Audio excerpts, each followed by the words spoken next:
The 10 biggest differences between King Charles and Queen Elizabeth's coronation. From the procession to the service, here are the main differences between the coronations of Charles III and Elizabeth II. While the key elements of King Charles III's coronation today will look very similar to those of his mother Queen Elizabeth's coronation 70 years ago, there are many key differences between the ceremonies.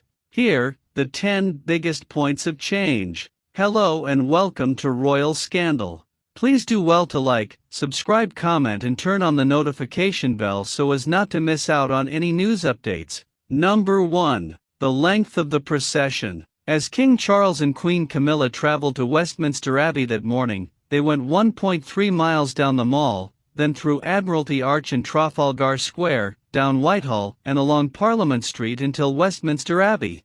Leaving the Abbey, they retraced the same route. On the way to the coronation, they traveled in the Diamond Jubilee State Coach, and leaving, they rode in the Gold State Coach. In 1953, Queen Elizabeth took a much longer route, and rode in the Gold State Coach both ways. Her route to and from the coronation was different, and it was a total of around 5 miles long. Per the royal family's website, the return route was designed so that the procession could be seen by as many people in London as possible. The 7.2 kilometers route took the 16,000 participants 2 hours to complete. Number 2. The size of the guest list and number of foreign monarchs attending. The guest list for Charles's coronation was around 2,000 people, the capacity of Westminster Abbey.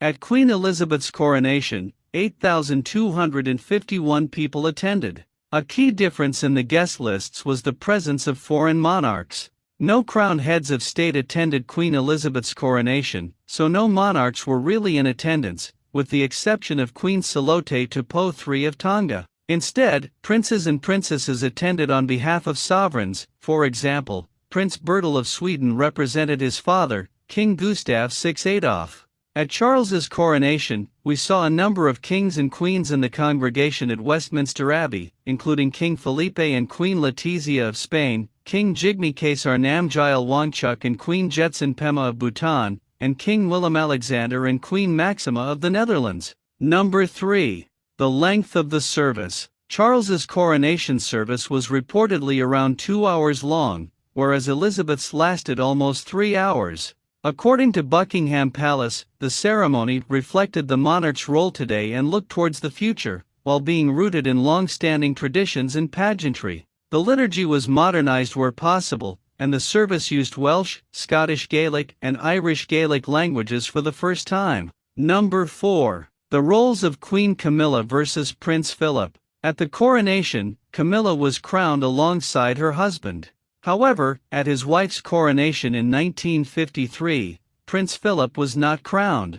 Instead, Prince Philip knelt to pay homage to Queen Elizabeth during the ceremony, swearing, "I, Philip, Duke of Edinburgh, do become your liegeman of life and limb, and of earthly worship, and faith and truth I will bear unto you, to live and die, against all manner of folks. So help me God." This is because consorts of male sovereigns are crowned, but consorts of female sovereigns are not. Philip was never king. Traditionally, kings always reign, whereas being a queen doesn't necessarily mean monarch. Queen can be a symbolic title. Number 5. Who participated in the service? One of the first parts of the coronation service was when the monarch is presented to the north, west, south, and east of Westminster Abbey.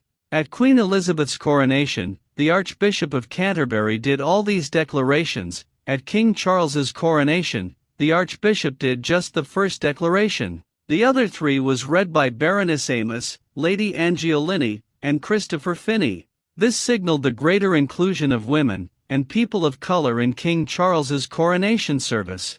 Plus, representatives of other faiths participated, including Rabbi Ephraim Mervis, Chief Rabbi of the UK, Ven Bagadas Siloim Lanudkathera, Buddhism's Chief Sangha Nudka in the UK, and Aliyah Azam, Education and Interfaith Coordinator at the Al-Khouei Foundation. Number 6. The homage will look a lot different. At Queen Elizabeth's coronation, and at previous coronations, royal princes and peers knelt to swear their allegiance to the monarch.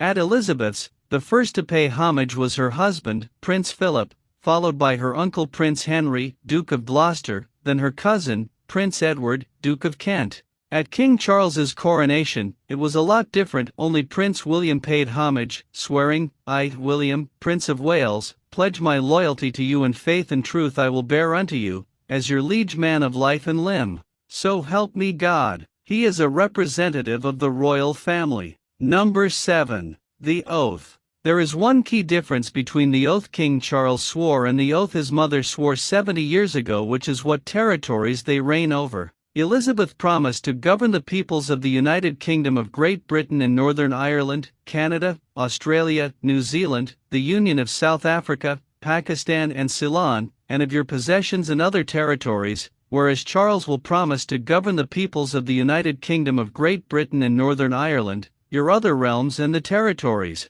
Since Queen Elizabeth's coronation, many countries have removed the British monarch as head of state. Number 8. Protests. There were no obvious protests at Queen Elizabeth's coronation, but at King Charles's coronation, anti-monarchy group Republic planned to have a loud, and visible, presence along his procession route.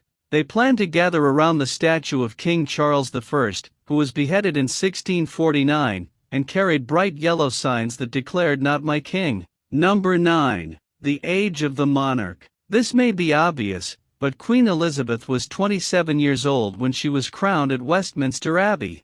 King Charles was 74 years old.